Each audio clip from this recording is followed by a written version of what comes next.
To push the boundaries of innovation, you must go beyond your borders and define your own creative freedom. Traditionally, I started off in architecture, and I graduated out in Boston and just started freelancing and doing just a lot of drafting work. And I really kind of started my life as an entrepreneur at a very young age. The idea of Make It Locally came from my last adventures in Barcelona, where I got my master's at the Institute of Advanced Architecture of Catalonia, where they had the Fab Lab Barcelona attached to the institute. I really felt like they were creating this community around innovation and sort of bringing in people of all ages, and even there were different levels of education that were coming to these same spaces and really using them for things that they needed at the house, like really cool projects that they had, small prototypes, like little jewelry pieces.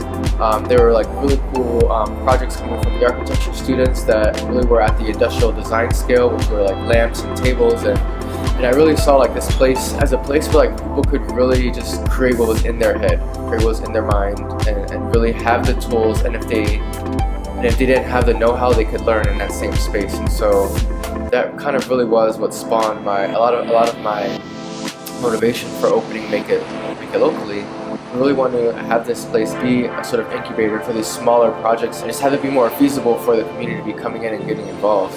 And so it was really important for us to really establish a place that people felt like they could just walk in and start learning and thinking and creating and collaborating right off the bat, instead of kind of waiting around and figuring it out later, I guess. From the perspective of a makerspace, what really makes our space unique is our commitment to collaboration with the community and our outreach to other nonprofits and to other startups, and sort of really bridging that gap in having them come to a space where all of the energy is kind of in sync, and there's no sort of divide between all of these projects. We all want to bring in projects and bring in people who want to share what they're doing and tell their story. And I think because we're just so focused on those stories and so focused on what that collaboration is and means, that I feel like that's one of the things that really divides us from the rest of the spaces.